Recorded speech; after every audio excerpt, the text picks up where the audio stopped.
મારી માં કોઈ દાડો તમને કોઈ હાથમાં હાલે નહીં. અમુક વ્યક્તિ હોય કોઈ બી સાનિધ્ય થતા હોય ને તે સબરો બનવા માટે પગે લગાવડાવે, અવારનવાર બોલાવે, પણ એવું ના કે તારી માં ઘેર બેઠી છે તારી માન પૂછજે.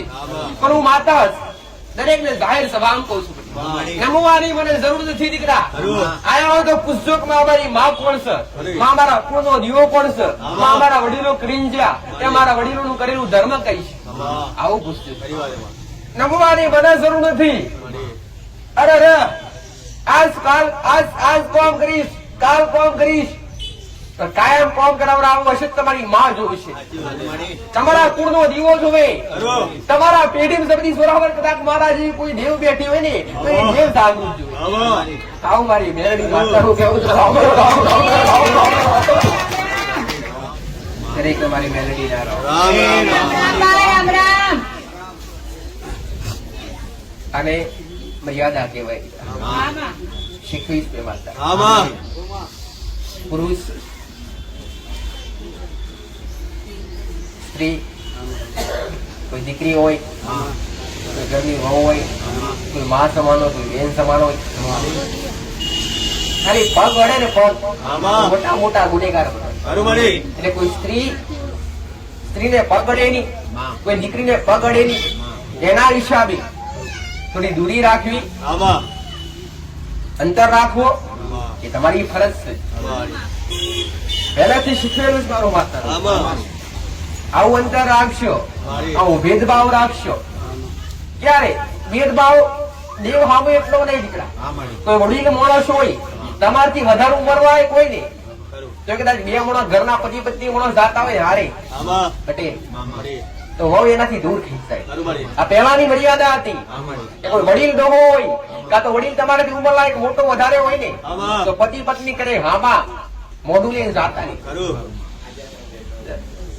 આશીર્વાદ લેવા હોય અને આશીર્વાદ લેવા માટે જવું પડતું ને તો કદાચ પુરુષ વહેલો જાય અને આશીર્વાદ લેનાર પછી દીકરી જાય, હારે બે જાતા નહીં.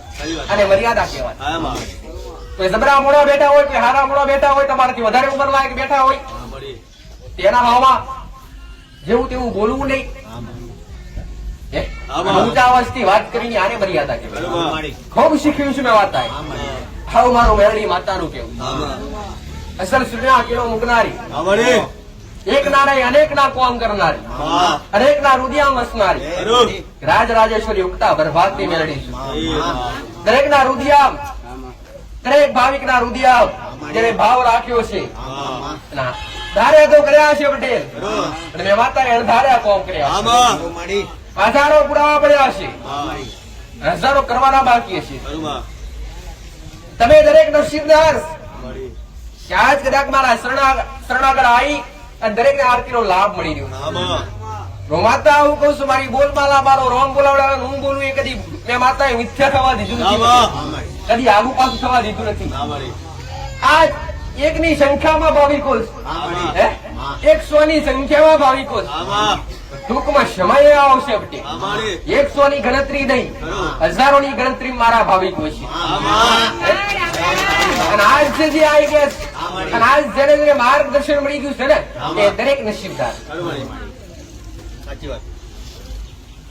અરે આગ લાગે ત્યાં સુધી કદાચ એનો આગ લાગે ત્યાં સુધી એનો પ્રભાવ હોય, એનો શેક લાગતો હોય, પણ એ આગ ટાઢી પડી જાય ને, એ આગ ટાઢી પડી જાય ને પટેલ તેનો એટલો બધો પ્રભાવ ના હોય. પણ હું માત્ર તમારા ભક્તો માટે એને જ છું. તારું સતે એને, તારો સમય એને છે. દરેક ને બેઠા સમજો ખાલી રોમ નોમ બોલતા રહેજો દીકરા. મને માતા નો વાલા વાગશો, મારા ભગવાન નો વાલા વાગશો.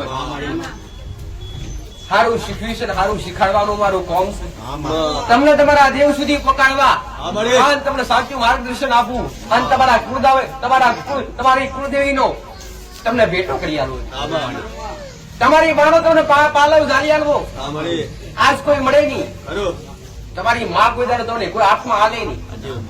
અમુક વ્યક્તિ હોય કોઈ બી સાનિધ્ય થતા હોય ને તે સબરો બનવા માટે પગે લગાવડાવે, અવારનવાર બોલાવે પણ એવું ના કે તારી માં ઘેર બેઠી છે તારી માન પૂછજે પણ હું માતા દરેક ને જાહેર સભામાં કહું છું નમવાની મને જરૂર નથી દીકરા આયા હોય તો પૂછજો કે અમારી માં કોણ છે માં મારા કુળનો દીવો કોણ છે માં મારા વડીલો કરીને જ્યાં કે મારા વડીલોનું કરેલું ધર્મ કઈ છે આવું પૂછજો નમવાની મને જરૂર નથી અરે રે આજ કોમ કરીશ કાલ કોમ કરીશ કાયમ કોમ કરાવડાવવું હશે તમારી માં જોશે તમારા કુળનો દીવો જોવે તમારા પેઢી સબરી સોરાવર કદાચ મારા જેવી કોઈ દેવ બેઠી હોય ને તો એ દેવ જાગૃત જોવે સાવ મારી મેરડી માતાનું કેવું છે